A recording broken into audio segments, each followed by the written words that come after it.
Selamat pagi, salam sejahtera, dan salam sehat untuk kita semua. Perkenalkan, nama saya Berlina Desaragi, S.Kep Nurse M.Kep.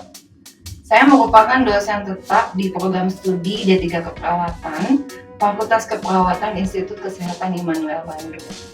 Dalam video ini, saya akan menjelaskan mengenai PDD UKT PT dalam bidang pengajaran yang terbagi dalam dua bagian.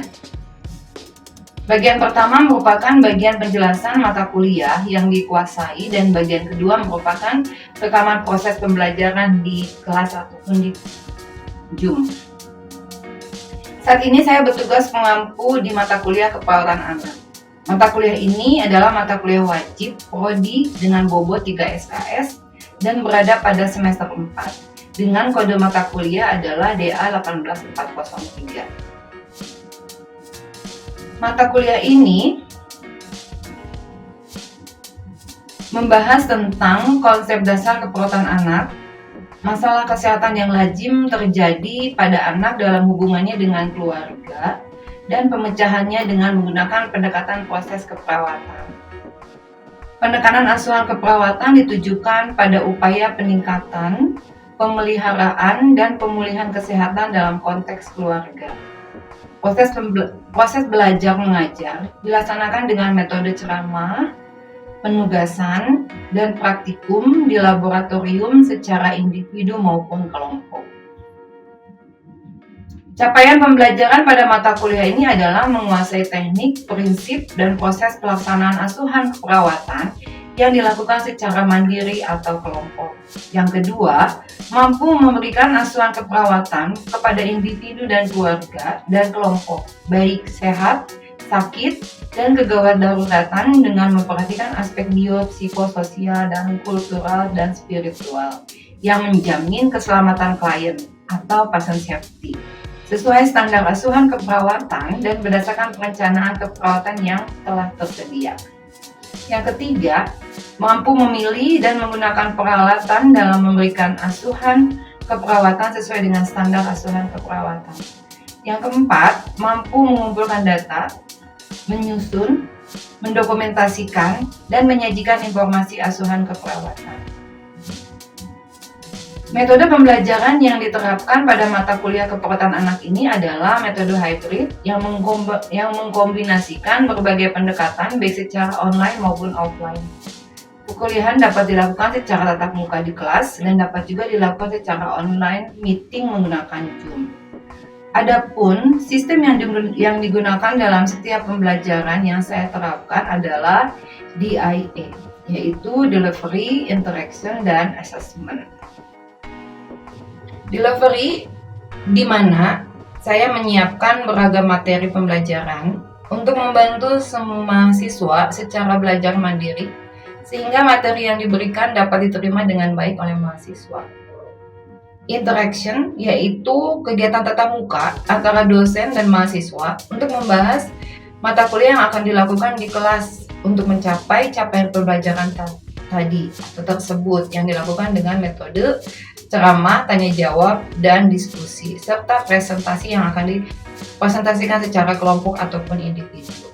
Asesmen yaitu pemberian tugas terstruktur yang direncanakan, membahas kasus, kuis, dan bedah artikel, guna mengukur kemampuan mahasiswa menerima materi pembelajaran secara objektif. Demikian penjelasan bagian 1 dari mata kuliah yang diajarkan. Selanjutnya ke bagian 2 yaitu video praktek pembelajaran melalui Zoom. Selamat menyaksikan. Untuk memulai perkuliahan hari ini, kita akan doa terbuka dulu yang akan disampaikan atau dibawakan oleh Calvin. Silakan Calvin. Baik teman-teman, sebelum kita memulai perkuliahan kita pada sore hari ini, kita berdoa menurut agama kita masing-masing. Izinkan semimpin secara agama Kristen berdoa dimulai. Allah Bapa kami bertata dalam kerajaan surga, kembali kami mengucap syukur ya Tuhan atas berkat kasih setiamu, kami bisa berkumpul di ruangan Zoom ini untuk mengikuti perkuliahan kami Tuhan ya Tuhan. Kiranya Engkau memberkati perkuliahan ini dari awal pertengahan hingga berakhirnya perkuliahan ini agar bisa bermanfaat bagi masa depan kami ya Tuhan. Ya Tuhan, hanya ini doa dan permohonan kami dalam nama Tuhan Yesus kami berdoa dan mengucap syukur. Haleluya, amin. Berdoa selesai. Ya. Di sore hari ini kita akan membahas tentang imunisasi yang tadi saya sudah sebutkan sesuai dengan RPS-nya, bahwa ini adalah pertemuan yang kelima, yaitu tentang imunisasi, toilet training, dan anticipatory guidance ya. Tapi pada sore ini kita akan imunisasi saja dahulu. Ya, sebelumnya materinya yaitu tentang KPSP atau pemeriksaan tumbuh kembang anak. Apakah ada yang mau ditanyakan? Tidak ada, Bu. Tidak ada. Jadi cukup dimengerti ya untuk teman-teman semua. Baik, kalau tidak ada yang mau tanyakan, kita langsung saja ya tentang imunisasi. Pengertian imunisasi. Kira-kira teman-teman ada yang mau memberikan pendapat tentang apa ya itu yang dimaksud dengan imunisasi? Iya, Bu. Iya, silakan Angel. Imunisasi merupakan pemberian vaksin pada seseorang untuk memberikan kekebalan tubuh terhadap penyakit tertentu, Bu. Oke, baik. Betul sekali ya. Terima kasih untuk Angel atas jawabannya. Jadi benar apa yang dikatakan Angel, bahwa imunisasi adalah untuk memberikan kekebalan pada anak atau pada bayi ya, sehingga membuat zat antibodi pada anak tersebut untuk mencegah terjadinya penyakit tertentu pada anak. Tujuannya apa ya? Ternyata tujuan dari imunisasi adalah untuk mencegah penyakit infeksi tertentu. Kemudian untuk mengurangi angka penderita suatu penyakit yang sangat membahayakan kesehatan, bahkan bisa menyebabkan cacat atau kematian pada penderitanya. Lalu manfaatnya. Manfaat imunisasi itu adalah ada untuk anak, ada untuk keluarga, dan ada juga untuk negara. Kita bahas dulu untuk anak. Kalau untuk anak, mencegah penderitaan yang disebabkan oleh penyakit dan kemungkinan cacat atau kematian. Jadi manfaat untuk anak adalah tadi untuk mencegah supaya anak tersebut terhindar dari cacat atau bahkan kematian ya pada anak. Yang kedua adalah untuk keluarga, di mana dalam keluarga itu bisa menghilangkan kecemasan atau psikologi pada keluarga gitu ya. Namun bila bisa juga untuk mendorong bagaimana keluarga bisa membawa atau menjalani masa anak-anaknya dalam menjalani masa kanak-kanak itu lebih nyaman dan aman. Jadi ketika anak diberi imunisasi, keluarga itu lebih nyaman gitu ya dalam memelihara anaknya, dalam memfasilitasi tumbuh kembangnya gitu ya, karena tadi terhindar dari penyakitnya. Kemudian untuk negara, di mana untuk memperbaiki tingkat kesehatan. Bila tingkat kesehatannya baik, berarti menciptakan bangsa yang lebih kuat, berakal, dan untuk melanjutkan pembangunan negara. Jadi tujuannya untuk membangun negara, gitu ya. Lalu jenis imunisasi. Yang pertama yaitu imunisasi aktif. Merupakan pemberian zat sebagai antigen yang diharapkan akan terjadi suatu proses infeksi sehingga tubuh mengalami reaksi imunologi. Spesifiknya ia akan menghasilkan respon seluler dan humoralnya, jadi hormonalnya. Lalu sehingga apabila terjadi infeksi, maka tubuh secara cepat dia akan merespon. Jadi diberikannya antigennya bila terjadi infeksi pada tubuh, nah langsung tubuhnya berespon karena dia sudah diberikan antigen, gitu ya. Kemudian imunisasi aktif itu ada dua jenis, ada aktif alami, ada juga aktif buatan. Aktif alami itu kekebalan tubuh yang secara otomatis diperoleh ketika dia sembuh dari suatu penyakit. Jadi si anak itu mengalami dulu sakit, nah, setelah sakit dia sembuh sehingga secara alami atau secara otomatis dia mendapatkan kekebalan. Kemudian imunisasi aktif buatan, di mana kekebalan tubuh yang didapat dari vaksinasi. Nah, itu ya, jadi vaksinasi, jadi diberikan dulu vaksinnya, baru dia kebal terhadap suatu penyakit. Jadi vaksin dimasukkan ke dalam tubuh untuk mendapatkan perlindungan dari suatu penyakit. Selanjutnya, jenis imunisasi. Jenis imunisasi itu ada dalam imunisasi aktif terdapat 4 macam kandungan, di mana dalam setiap vaksinnya itu terdapat antigen. Itu merupakan bagian dari vaksin yang berfungsi sebagai zat atau mikroba di mana berguna terjadinya semacam infeksi buatan, dapat berupa polisakarida bentuknya, bisa toksoid, atau virus yang dilemahkan, atau bakteri yang dimatikan. Kemudian pelarut didapatnya dari air yang steril atau berupa cairan kultur jaringan. Kemudian konservatif atau stabilizer dan antibiotika yang berguna untuk menghindari tumbuhnya mikroba dan sekaligus stabilisasi antigen. Kemudian ada ajupan yang terdiri dari garam aluminium yang berfungsi untuk meningkatkan imunogenitas antigen. Imunisasi pasif merupakan pemberian zat atau imunoglobulin, yaitu suatu zat yang dihasilkan melalui suatu proses infeksi yang dapat berasal dari plasma manusia atau binatang yang digunakan untuk mengatasi mikroba yang diduga sudah masuk ke dalam tubuh yang terinfeksi. Di mana imunisasi pasif ada dua, yaitu pasif alami dan pasif buatan. Kalau pasif alami yaitu didapat dari seorang karena diturunkan oleh ibunya yang merupakan orang tua kandung dari anak tersebut. Kemudian kalau imunisasi pasif buatan yaitu kekebalan tubuh yang diperoleh karena suntikan serum untuk mencegah penyakit tertentu. Kemudian macam-macam imunisasi BCG atau Bacillus Calmette-Guerin, yaitu indikasinya untuk mencegah terjadinya penyakit TBC yang berat yang penyebab terjadinya adalah TBC, yaitu TBC primer atau yang ringan, dapat terjadi walaupun sudah dilakukan vaksin BCG. Ya, kemudian pencegahan imunisasi BCG yaitu untuk TBC yang berat seperti TBC selaput otak, TBC seluruh lapang paru, dan TBC tulang. Jadi imunisasi BCG itu adalah untuk pencegahan imunisasi BCG, baik TBC pada selaput otak, baik TBC tulang atau seluruh lapang paru atau TBC paru. Imunisasi BCG ini merupakan vaksin yang mengandung kuman TBC yang dilemahkan. Kemudian frekuensi pemberian imunisasi BCG adalah 1 kali dalam waktu pemberian imunisasi BCG pada usia 0 sampai 11 bulan. Jadi BCG ini diberikan 1 kali pada anak usia 0 sampai 11 bulan, gitu ya.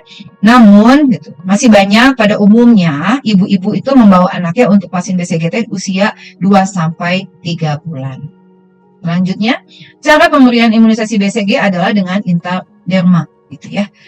Efeknya, ternyata ketika anak itu diberikan BCG ada efek sampingnya, gitu ya. Dapat terjadi ulkus pada daerah suntikan.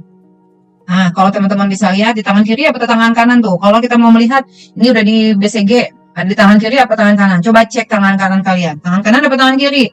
Nah, kalau tidak ada tidak ada bekasnya berarti belum diimunisasi. Kira-kira laseria ada nggak bekasnya? Di kiri apa di kanan? Coba lihat. Ada? Nggak ada, Bu. Oh, berarti kamu belum diimunisasi waktu kecil. Atau mungkin ya. Jadi kita mudah untuk melihat anak itu sudah diimunisasi apa belum, gitu ya. Lalu kontraindikasinya tadi bahwa tuh penyakit kulit yang berat, kemudian adanya eksim, itu kontraindikasinya. Kemudian pada pasien yang menderita TBC, jadi disembuhkan dulu TBC-nya. Berarti kalau udah sembuh dari TBC kan berarti dia secara otomatis mempunyai kekebalan terhadap suatu penyakit tersebut. Memang pengobatannya akan lebih lama kalau untuk TBC. Efek sampingnya yaitu meninggalkan indikasi kemerahan di tempat suntik. Nah, seperti tadi yang saya bilang, kalau laseria nggak ada berarti saat disuntikan tidak ada indikasi dan kemerahan. Itu biasanya ada nanti bentuknya pustula atau bulatan luka, nanti dia pecah. Nah, itu yang menjadi bekas untuk kita bisa lihat bahwa dia udah divaksin BCG apa belum. Ya. Selanjutnya kita ke imunisasi DPT, yaitu difteri, pertusis, dan tetanus. Indikasinya adalah untuk mencegah terjadi penyakit difteri, pertusis, dan tetanus. Frekuensinya pemberian 3 kali ya. Yang pertama pemberian zat ini masih sedikit terbentuk, jadi tahap pengenalan. Jadi 3 kali itu pertama masih pengenalan. Kemudian terhadap vaksin dan organ-organ tubuh membuat zat anti. Yang kedua itu dan ketiga membentuk anti yang cukup. Jadi pemberian 3 kali. Kalau yang pertama itu dia masih baru pengenalan terhadap vaksin yang dimasukin.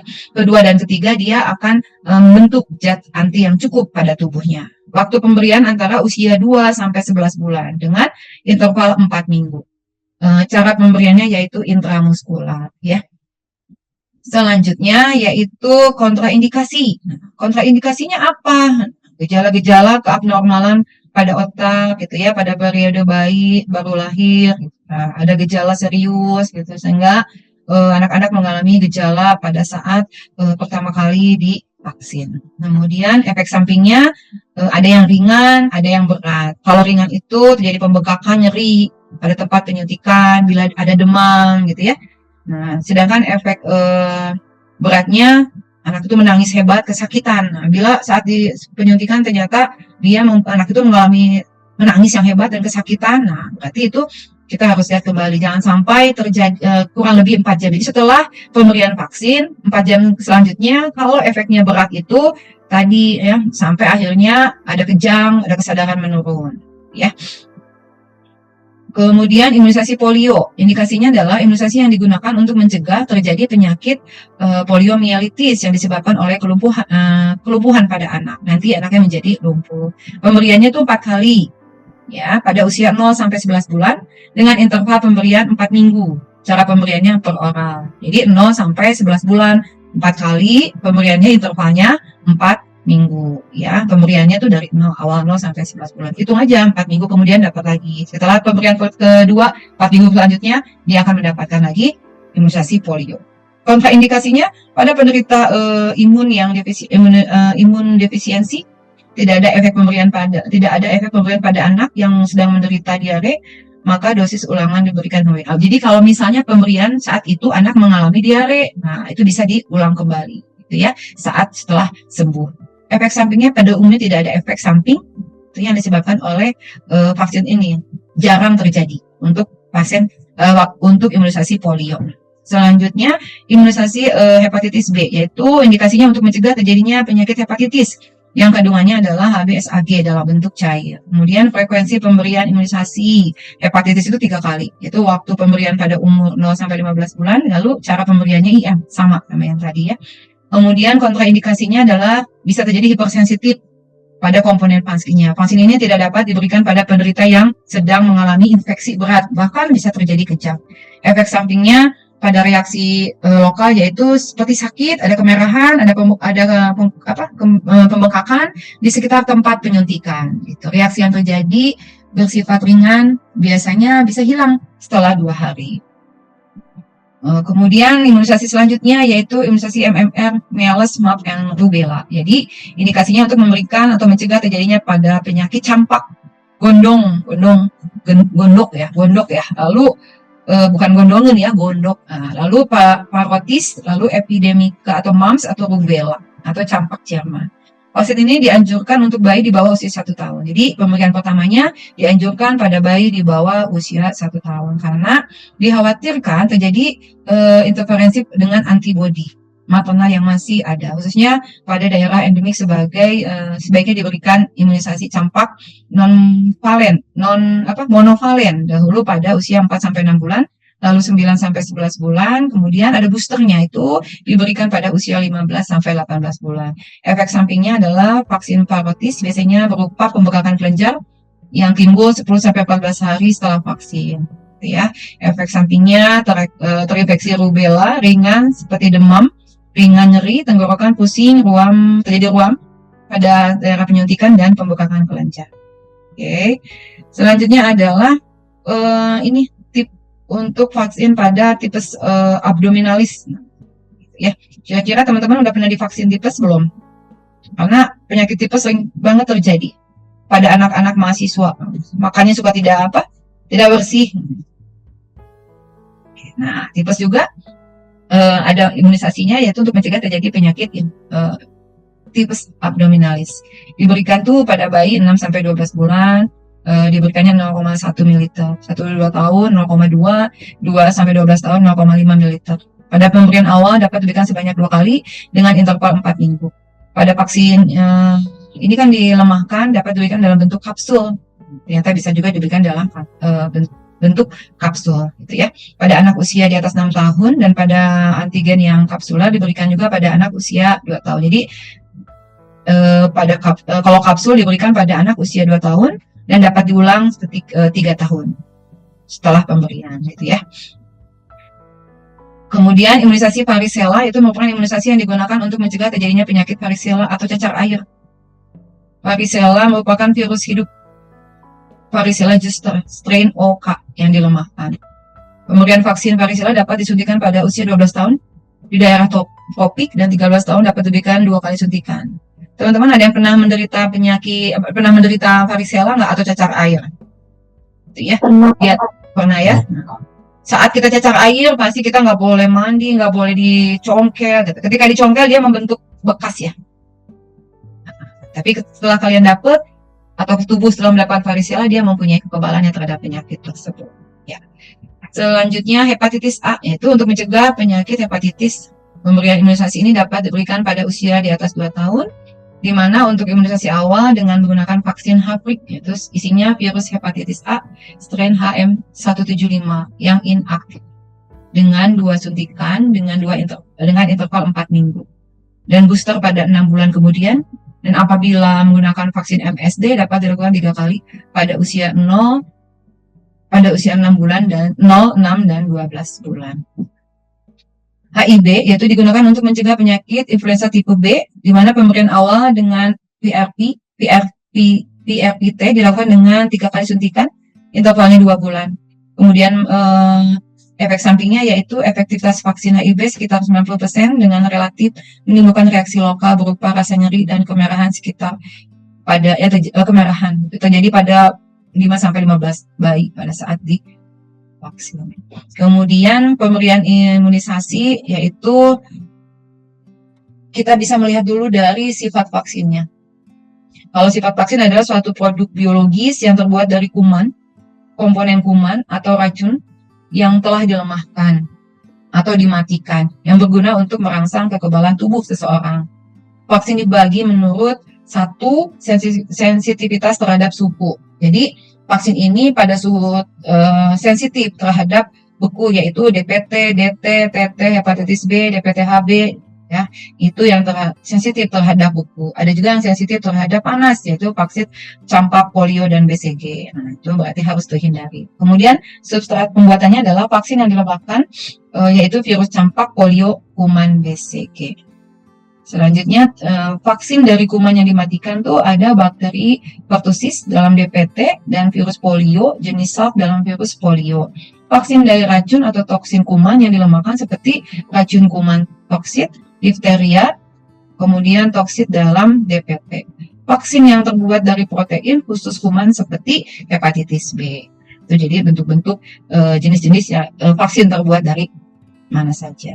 Kemudian kontraindikasi, kondisi di mana pertimbangan untuk pemberian. Jadi kalau anak flu berat atau panas tinggi gitu ya yang menyebabkan penyakit serius berarti itu kontraindikasi yang diberikan. Kemudian ada perubahan pada sistem imun yang tidak dapat menerima vaksin hidup berarti itu jangan diberikan. Kemudian sedang dalam pemberian obat-obatan yang menekan sistem imun seperti sitostatika, transfusi darah, imunoglobulin itu jangan diberikan, itu kontraindikasinya. Kemudian riwayat alergi terhadap pemberian vaksin pertusis. Nah, ini slide terakhir. Nah, dosis-dosisnya adalah kalau BCG 0,5 cc, kemudian DPT 0,5, polio 2 tetes, campak 0,5, hepatitis B 0,5, TT 0,5. Nah, pemberiannya ada yang IM gitu ya. Lalu ditetes, ada subkutan, kemudian IM bagian apa? Kayaknya teman-teman ini kan kita semester 4 ya, berarti sudah pernah menyuntik ya, IM, FC. Nah, jadi ini hanya beda isi obatnya saja. Ini pemberiannya jangan lupa BCG, IM, ya apa bukan? Kemudian DPT, IM atau bukan? Nanti kembali. Kalau kita ragu, ini IM apa intrakutan? Apakah ini tetes? Nanti kita lihat di botolnya. Sebenarnya di dalam botolnya suka ada. Ini pemberiannya secara apa? Ya, ketika kita lupa, lihat botol vaksinnya. Pemberiannya suka ditulis itu supaya saat pemberiannya sesuai, berarti targetnya juga akan berjalan dengan. Nah, oke. Nah, cukup untuk materi hari ini. Ya, materi hari ini kita membahas tentang imunisasi dari mulai pengertian jenis, lalu manfaatnya dan cara pemberiannya.